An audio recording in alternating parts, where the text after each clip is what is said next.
en el capítulo 1, versículo del 9 al 11 de Apocalipsis, dice así, es el pasaje que voy a leer. Dice así, miren, lo tiene ahí en la pantalla. Yo, Juan, vuestro hermano y copartícipe vuestro en la tribulación, en el reino y en la paciencia de Jesucristo, estaba en la isla llamada Patmos. ¿Cómo se llamaba la isla? Patmos. Por causa de la palabra de Dios y el testimonio de Jesucristo. Yo estaba en el Espíritu en el día del Señor y oí detrás de mí una gran voz como de trompeta que decía: yo soy el Alfa y la Omega, el primero y el último. Escribe en un libro lo que ves y envíalo a las 7 iglesias que están en Asia: a Éfeso, Esmirna, Pérgamo, Tiatira, Sardis, Filadelfia y Laodicea. Queridos hermanos, está escribiendo el Apocalipsis el apóstol Juan. Juan era sin duda un apóstol importante. No que otros no lo fueran, sino que posiblemente se puede destacar a Juan como especial. La razón es sencilla, es que primero fue llamado por Jesús, de los primeros. Estaba con Pedro y Santiago pescando y Jesús le llamó desde la barca diciéndole: echad la red. Y ellos echaron la red y ya no podían sacar la cantidad de peces. Ahí Jesús dijo a Pedro, ¿verdad?, desde hoy serás pescador de hombres. Pero Juan estaba allí en esa barca, llamados Boanerges, hijos del trueno. Más adelante ese nombre fue cambiado y ya se lo comentaré, pero lo importante es que siguieron a Jesús dejándolo todo. Juan, hermano, fue un discípulo muy cercano. Se llamó el apóstol del amor porque se recostaba en el pecho del maestro. Juan estuvo cerca del maestro en todas las ocasiones que la Biblia casi menciona. Estuvo no solamente en la resurrección de la hija de Jairo, entrando a la habitación de forma íntima con el Señor, sino también estuvo con Jesús en el día de la transfiguración. Cuando subieron al monte, solo Jesús llevó a 3 de sus discípulos y entre ellos estaba Juan. Y vieron cómo Jesús se transfiguró, convirtiéndose en un vestido de luz y su rostro resplandecía. Y se juntó junto con Moisés y Elías. No sé si lo recuerdan, pero ahí estaba Juan. Hermano, Juan estuvo en momentos tan importantes de la vida de Jesús como en el día de Getsemaní, cuando Jesús estaba sudando como gotas de sangre, cuando estaba en agonía profunda. Allí estaba Juan con él, cercano, pero también estaba al borde de la cruz. Y Jesús crucificado le dijo: Juan, he ahí tu madre, refiriéndose a su madre María, encomendándole el hecho de que cuidara a su madre María. ¿Saben, hermanos? Juan fue tan cercano a Jesús, tan cercano, que cuando Cristo resucitó, de los primeros que le vieron fue Juan. Pero de los primeros también que pudieron predicar, entre el grupo de los primeros que pudieron predicar en el templo de Jerusalén acerca del Cristo resucitado, fue Juan. Juan fue un apóstol profundo, verdadero, de intimidad, de cercanía. Tenía tanto que había recibido de Jesús. Había escuchado al maestro de cerca. Le había visto cuando bebió agua porque tenía sed.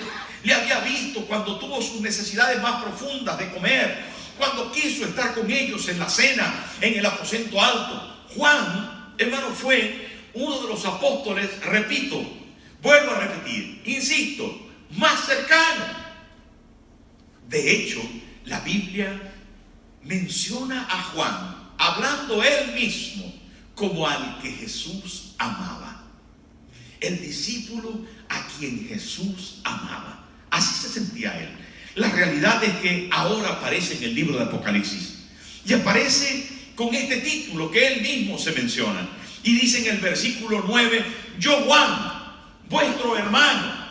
Mire, un hombre tan importante que había estado con Jesús tan cercano, que era un llamado, un siervo de Dios, un apóstol. Dice: yo, Juan, vuestro hermano. Qué bonito, ¿verdad?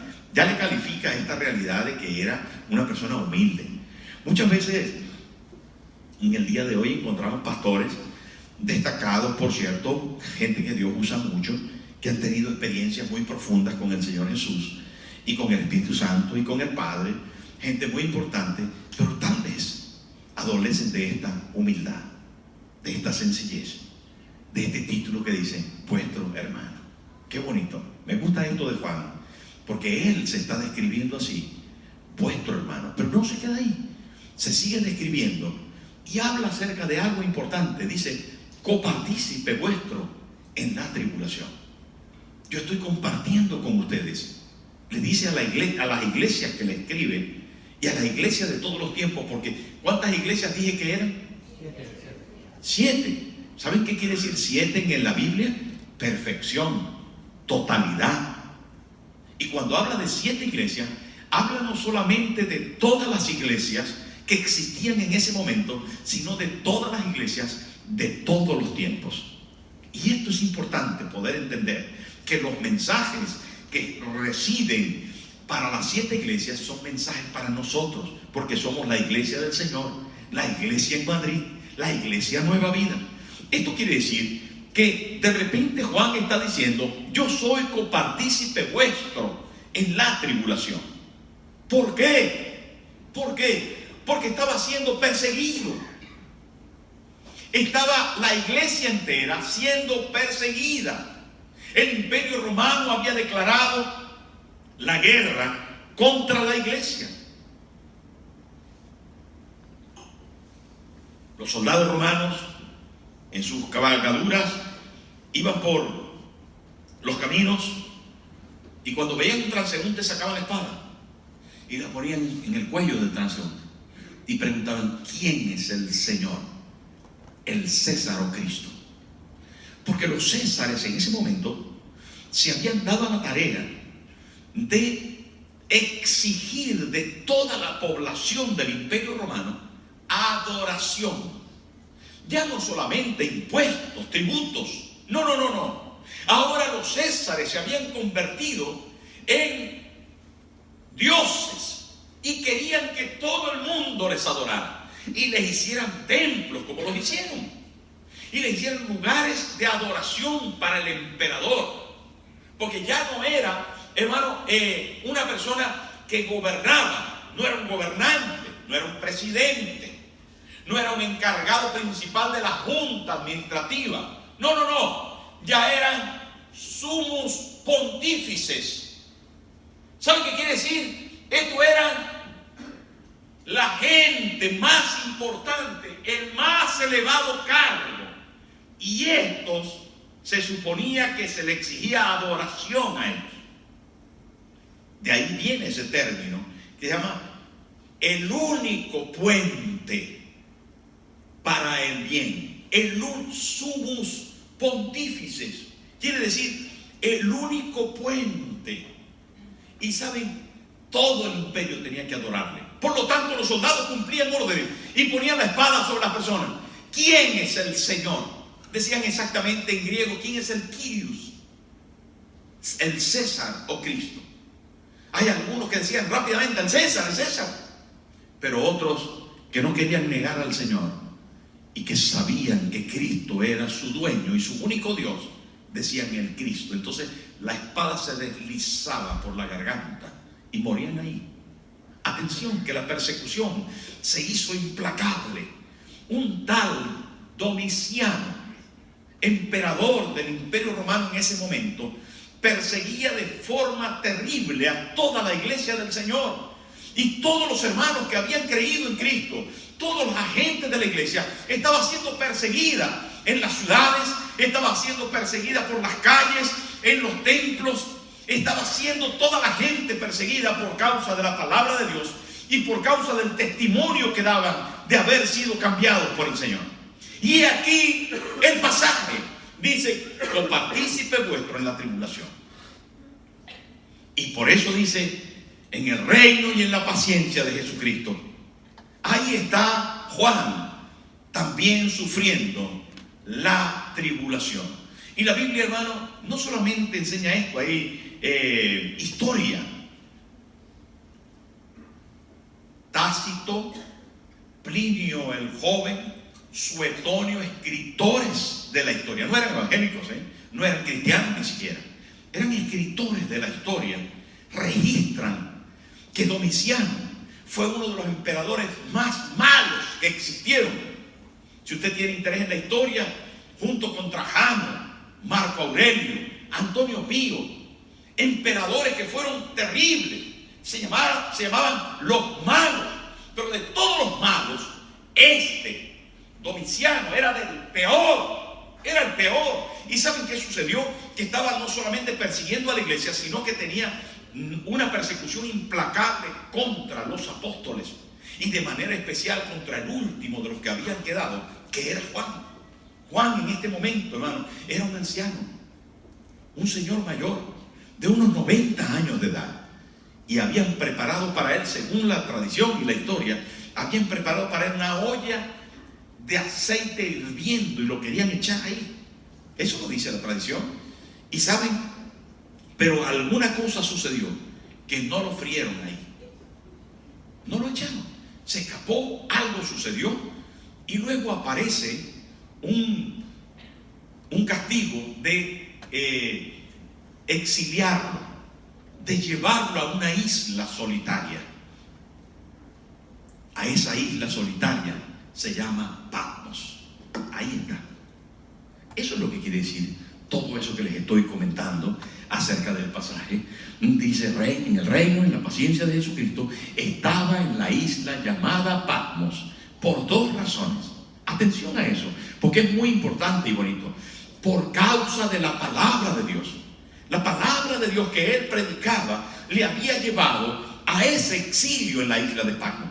Le había llevado, hermano, a estar en una isla desierta, solitaria, pequeña, aislada. Una isla, hermano, que básicamente era una especie de roca donde la gente no podía salir de allí. Era un lugar de exilio, tétrico, feo, inhóspito, como les dije antes. Junto con él habían algunas personas que posiblemente eran malhechores y que no les habían querido matar, pero que los mandaron para ir para esa isla donde nadie podía escapar. Una especie de Tom Hanks en la película esta del náufrago. Se da cuenta que allí estaba, hermano, el apóstol Juan, aislado por dos causas. Una, porque predicaba la palabra de Dios, pero la otra era porque daba testimonio. Qué bueno pensar, hermano, que no solamente nosotros vamos a predicar la palabra, sino que también vamos a cumplir con la palabra. Y esto puede traer consecuencias. No obstante, Dios está en control de nuestra vida. Dios está en control de nuestra vida. No deberíamos nunca dejar de dar testimonio. No deberíamos nunca dejar de predicar la palabra como se hace aquí. Y aquí está, hermano, un apóstol que tenía en sí una capacidad extraordinaria, que había estado cerca del Señor, que había estado, hermano, tan relacionado con Cristo. Le había tocado, le había visto, le había escuchado, le había sentido, le había vivido. Él, el mismo Cristo crucificado, le había encargado a su madre. Señores, estamos hablando de alguien que tenía mucho que compartir, de alguien que era un apóstol. Jesús, cuando ascendió, antes de ascender al cielo, estaba resucitado y les dijo: todo poder me ha sido dado. Por tanto, id y predicad el evangelio a toda criatura, id hasta lo último de la tierra. Y Juan estaba ahí escuchándole, recibiendo esa encomienda de llegar hasta el último rincón de la tierra llevando la palabra. Pero ahora, ¿dónde estaba? Ahora, ¿dónde estaba por causa de la palabra? Y por causa del testimonio, ahora estaba, hermano, aislado en Patmos. Ahí estaba. Ya no podía predicar a las multitudes, ya no podía predicar a las naciones, no podía salir. Ahí estaba castigado. Ahí estaba, hermano, sufriendo un juicio injusto. Y de eso, mis amigos, es que yo les quiero hablar esta tarde. De los momentos de dificultad y los traumas. Les quiero hablar de Patmos, una oportunidad divina. Pero también un momento de depresión, de sinsabor, de obstáculo, de prueba, de un momento conflictivo. ¿Cómo puede ser inexplicable que un apóstol con tanta experiencia ahora esté enclaustrado, limitado, obstaculizado para poder cumplir lo que Cristo le dijo que hiciera? No es con una contrariedad esto, no es una imposibilidad. ¿Cómo Dios pudo permitir eso? Juan se pudo decir, pero yo que tengo posiblemente la mayor capacidad, yo era el que me recostaba en el pecho del maestro. Yo le puedo decir a la iglesia del mundo que no hay mejor forma de amar, que no hay mejor manera ni objeto del amor que Él. Él tenía ese mensaje, pero ahora estaba en Patmos. Incomprensible, inexplicable, impresionante. Qué complejo entender esto. Mis amigos, pero ¿saben por qué aparece eso ahí? Aparece ahí para que nosotros podamos entender que nuestros obstáculos y condiciones adversas, nuestras circunstancias personales difíciles de entender, nuestras contrariedades son una oportunidad divina. Y cuando estás pasando por prueba, hermano, como dijo el apóstol Santiago, tened por sumo gozo, alegraos, porque Dios va a hacer algo. Dios va a hacer algo en medio de la prueba. Dios tiene una respuesta para ti. Dios tiene una salida gloriosa. Aún en la isla más oscura y más deprimente, Dios va a hacer algo con tu vida. Todavía no ha terminado contigo. No importa que tengas mucha edad, o poca edad, o mediana edad. No importa que la enfermedad haya tocado tu puerta, o la miseria, o la escasez, o la incomodidad, o lo que fuera. Lo que fuera. ¿Saben qué? Algo tiene Dios preparado para ti. Ahí está Juan, hermano, en la isla de Patmos. Ahí está, diciendo, ya no puedo predicar a las multitudes, ya no puedo visitar a las iglesias, yo tengo ganas de ver a mis hermanos, yo no me encuentro cuando no puedo ir el domingo a la iglesia. Terrible esto. Mis amigos, ¿cuántas veces atravesamos por circunstancias así? No entiendo por qué, Señor, me mandaste esta mujer. ¿Por qué me diste este marido? ¿Por qué se comportan así mis hijos? ¿Por qué la economía la tengo así? Pastor, si usted supiera. ¿Por qué? ¿Por qué? ¿Por qué tengo a mi padre en el hospital? ¿Por qué mi madre está sufriendo tanto? ¿Por qué mi hijo nació así? ¿Por qué hay tantos? ¿Por qué, hermano?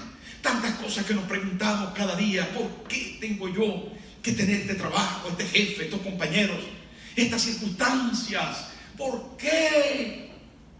Hay países enteros que se están preguntando por qué. Pero saben, aquí en este mensaje hay un apóstol que está en una isla llamada Patmos, en la isla de la prueba, de la soledad, de la inanición, de la oscuridad, de la imposibilidad. Y tengo buenas noticias para usted.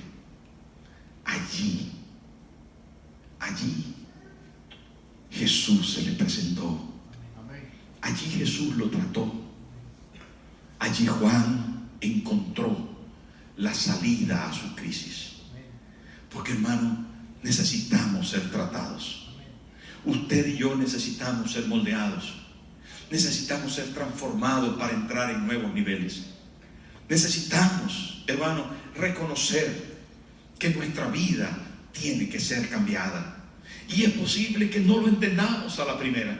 Pero dice allí el versículo 10, dice, yo estaba en el Espíritu el día del Señor. Y oí detrás de mí una voz como de trompeta. Hermano, fíjese que en medio de la circunstancia, Juan estaba en el Espíritu. Estaba en buena relación con Dios. Y en esa situación y en esa isla, escuchó al Señor con una voz como de trompeta. No te preocupes, porque viene de camino una respuesta para ti. No te preocupes, Dios va a intervenir en tus asuntos. Dios se va a meter en tu vida. Él tiene una oportunidad para ti. Se va a generar desde la soledad, desde la depresión, desde el conflicto, de la angustia. Se va a generar una buena salida. Y la primera salida que se va a generar es que tú vas a cambiar a través de la prueba. Tú vas a cambiar. No son las circunstancias lo importante. No es lo de afuera lo importante. Es lo de dentro de ti lo que vale. Y lo que va a generar transformaciones poderosas. Es tu vida la importante para Dios. Y Él te va a tratar para generar cambios. Allí Juan escuchó una voz como de trompeta. ¡Qué tremendo esto! Y en medio de eso escuchó que decía: yo soy el alfa y la omega, el primero y el último. Hermano, ahí se le reveló el Señor. ¿Dónde? En Patmos, en la soledad. Y le dijo: yo soy el alfa y la omega, el primero y el último. Ya no era el Cristo que él conocía, con sed, con hambre, con necesidad de reunirse con sus discípulos, siendo atacado por los escribas y por los fariseos. Ya no era, hermano, el Cristo escuálido, macilento, ahí en la cruz, colgando, chorreando sangre, sufriendo de dolor, coronado de espinas. Ya era otro Cristo, el mismo de la cruz, pero ahora glorificado. Ahora diciendo: yo soy el primero y el postrero. Yo soy el alfa y el omega, el poderoso, el que hablaba como trompeta, el que tenía toda la capacidad y toda la fuerza. Y lo dice ahí, hermano. Dice más adelante: me volví para ver la voz del que hablaba. Esto es el versículo 12. Y vuelto vi 7 candeleros de oro, y en medio de los 7 candeleros de oro a uno semejante al Hijo del Hombre, vestido de una ropa que le llegaba hasta los pies y ceñido por el pecho con un cinto de oro. Su cabeza y sus cabellos eran blancos como blanca lana, como nieve, sus ojos como llama de fuego, y sus pies semejantes al bronce bruñido, refulgente como un horno. Hermano, no estaba hablando con el Cristo humilde, con el Cordero que vino a morir por los pecados del pueblo, que vino a morir por nuestros pecados. Ahora estaba hablando con el Cristo glorioso, el resucitado, el poderoso, el grande, el extremo. ¿Cuándo se revela ese Cristo?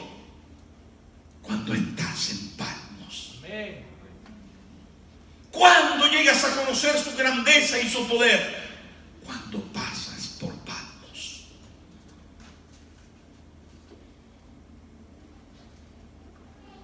Hermano, puede que no nos guste a ninguno pasar por momentos de dificultad.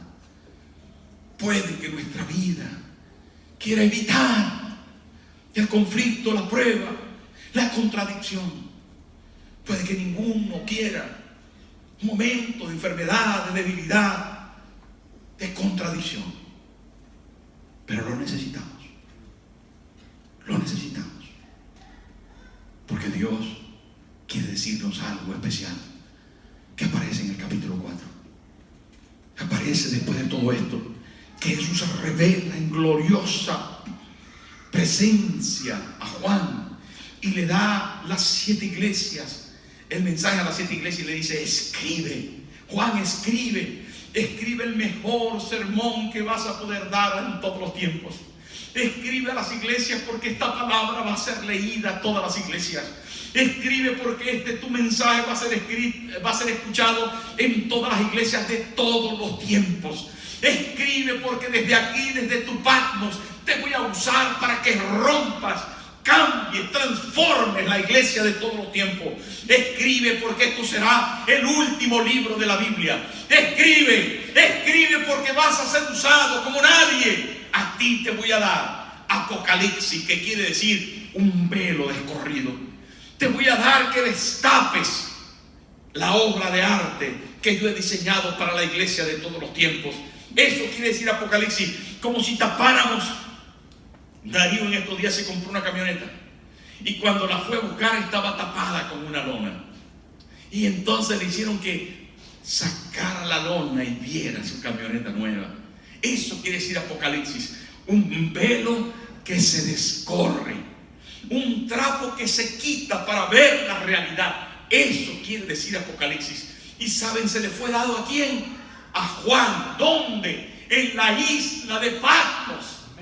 En la isla de Patmos.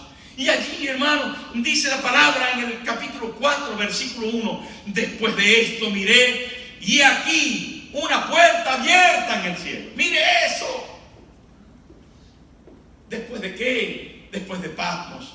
Estando allí todavía, hermano. Después que el Señor se le presentó, mire lo que le dijo. Mire aquí, ¿qué? Una puerta abierta. ¿Cuándo se abre la puerta? Cuando usted está en Patmos.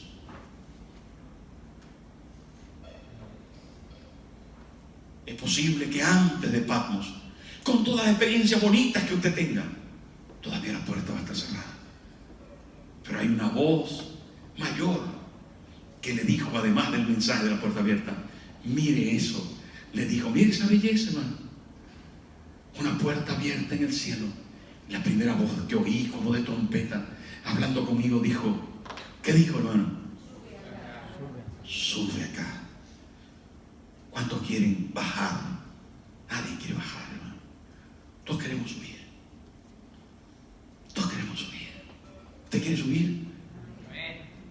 El que baja pierde. El que baja va a menos. El que baja desciende.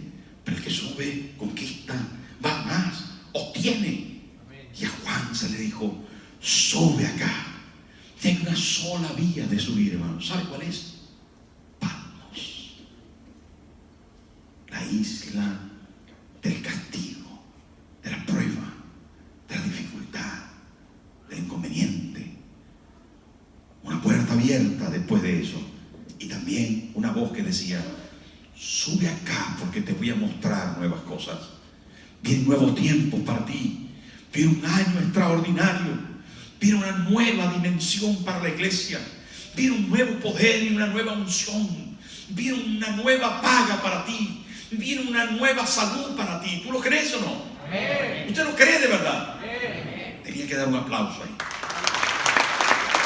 Al Señor. Señor, yo quiero entrar en ese nuevo tiempo. Yo quiero subir, pero para subir voy a aceptar mis circunstancias y voy a luchar y voy a hacer, como dijimos antes, voy a hacer leña para echar un fuego. Yo quiero atravesar mis circunstancias y salir victorioso. Acepto hoy mi Patmos, acepto pasar por todo esto con alegría, porque sé que después de todo escucharé de mi Padre Celestial que hay una puerta abierta. Mi Cristo glorioso me dirá, sube acá y te mostraré. Sube acá porque yo te mostraré las cosas que sucederán después de esta. Hermano, el apóstol Juan recibió la revelación más gloriosa que se había dado. El sello, el broche de oro de todas las sagradas escrituras. Apocalipsis no solo es el último libro, sino es el cierre de toda la Biblia. El Cristo prometido por Moisés en el Pentateuco.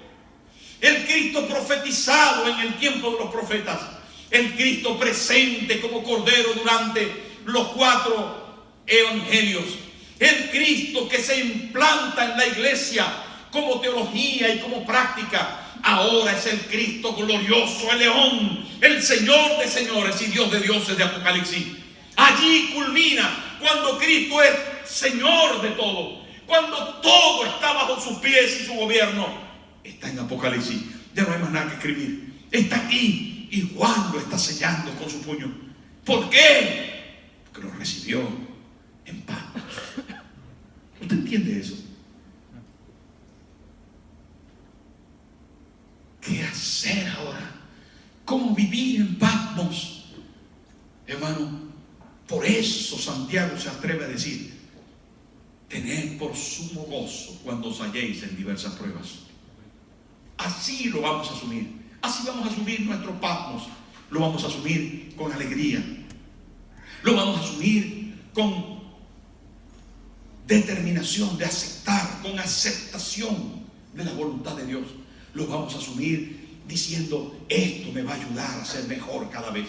Lo vamos a asumir diciendo: esto me llevará a otros niveles. Mañana será mejor. Lo vamos a abrazar de parte de Dios. Y eso va a cambiar nuestro carácter.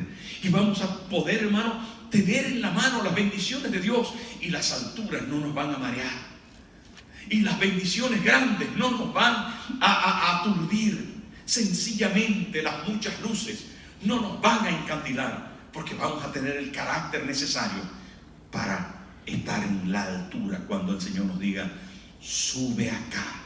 Ahora que estás en Patmos, en esa isla, tuvo Juan la oportunidad de intimidad, de decir: Señor, aquí estoy, yo soy un hermano más, aquí estoy necesitando de ti, ya no puedo predicar, ya no puedo andar por las iglesias, aquí estoy en esta isla solitaria, pero todavía te tengo a ti. Y ahí está la grandeza del cristiano, y ahí está tu grandeza, cuando consigas en tu circunstancia complicada, cuando consigas, hermano, que ahí Dios se va a manifestar de la manera más grande, y tu mañana será diferente. De repente se escuchó una voz que dijo: barco a la vista. El tiempo de estar en Patmos para Juan se había terminado, y alguien decía: barco a la vista. Llegaban poquísimos barcos a esa isla pequeña y deshabitada. Y ¿saben qué? Me atrevo a decir que Juan no tenía muchas ganas de irse. Había encontrado allí a su glorioso Señor, pero se fue, y se fue a Éfeso, y llevó los pergaminos, y llevó la palabra que recibió, y llevó la revelación, y hoy la tenemos aquí para usted y para mí, para decir: gracias, Señor, porque Patmos es una oportunidad para mí. Póngase en pie, por favor. Cierre sus ojos.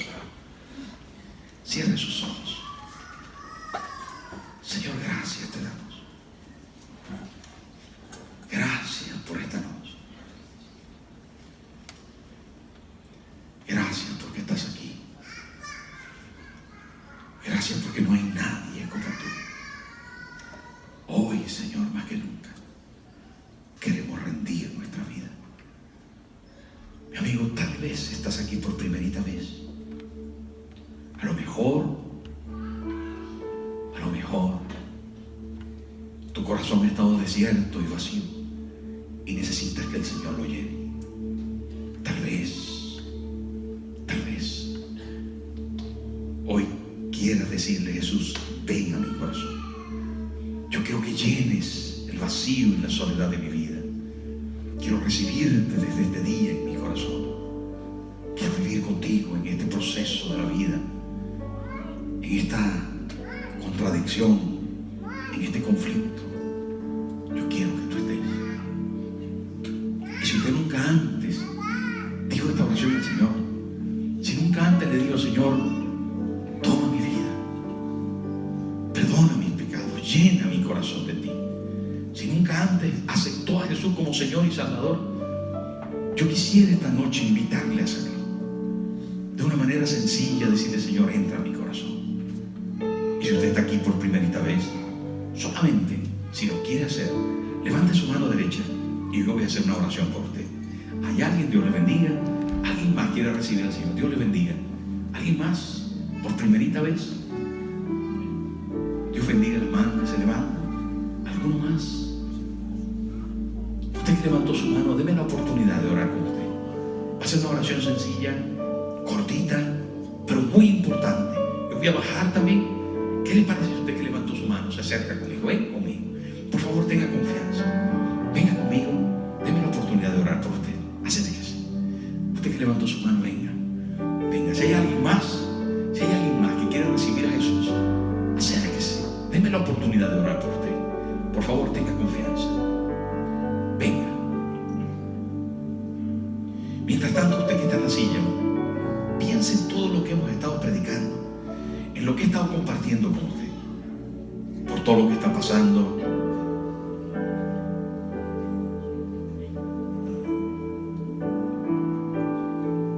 Usted que está en la silla, piense que todas las pruebas, todas las circunstancias, lo que está atravesando, aún sus propias debilidades, se han convertido en un Patmos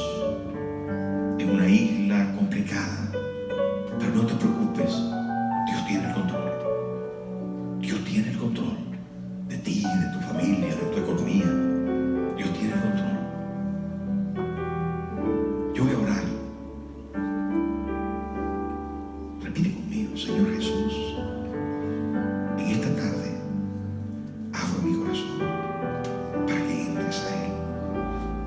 Te pido perdón por mis pecados y te ruego que me llenes. Lléname de ti, porque desde este día quiero amarte y servirte el resto de mi vida. Quédate conmigo para siempre. Gracias, Señor. Gracias, Señor. Ahora lloro por ti, Señor. Gracias por esta vida. Desde hoy es tuya, Señor. Quédate aquí. Quédate aquí para siempre. Gracias. Llena el Espíritu Santo. Llena de tu presencia. Que estés con ella siempre. En cualquier circunstancia o situación. Tú con ella, Señor. En el nombre de Jesús. Amén. La bandera te va a dirigir para darte un regalito de parte de la iglesia y estar contigo unos segunditos más.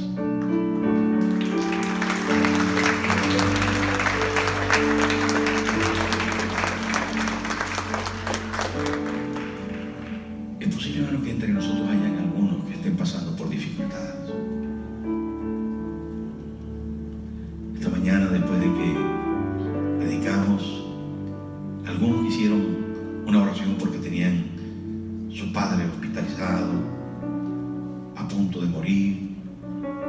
Hay una hermana también de nuestro ministerio infantil, tiene su esposo debatiéndose entre la vida y la muerte. Hay personas que tienen circunstancias laborales fatales, no tienen trabajo desde hace meses. Otros tienen conflictos familiares. Y así sucesivamente. Yo sé que la vida no es fácil, ¿no? Pero ¿saben qué? Las crisis, los problemas son oportunidades en que Dios se va a glorificar. Pero tenemos que darle paso. Así que por un segundo más, yo quiero hacer una oración por ustedes. Cierren sus ojos y pongan sus manos hacia adelante. Extiendan sus manos hacia adelante. Puede también que usted no esté pasando por ninguna circunstancia. Ya eso es una situación particular. Porque imagino que usted quiere ver la gloria de Dios en su vida. Y cualquiera que sea su situación, su momento, yo quiero orar por usted ahora. Padre Celestial, mira las manos. Mira las manos, Señor. Mira a mis hermanos que representan a familias, que representan, Señor, a circunstancias, a situaciones. Yo les pongo en ti, Señor, para que tú hoy te reveles a sus vidas como poderoso, Señor, como glorioso Dios, que eres capaz de cambiar toda circunstancia y toda situación, de proveer, de sanar, de levantar, de abrir puertas, de crear, Señor, oportunidades únicas. Tu mano es suficiente para crear oportunidades únicas. Y yo hoy, Señor, les bendigo con tu bendición. Que tu voz como trompeta mueva sus almas y les mueva hacia ti, único y suficiente refugio para nuestra alma y para nuestra vida, único refugio para nuestra familia, garantía de bendición para mañana. Tú, Señor, en nosotros, único y suficiente. Yo bendigo a cada vida aquí, Señor, y a sus familias representadas en ellos. Les bendigo con tu bendición en el poderoso nombre de Jesús, del Cristo glorioso, del Alfa y del Omega, del primero y el último, en el nombre de Jesús. Amén, amén y amén. Denle un aplauso al Señor grande.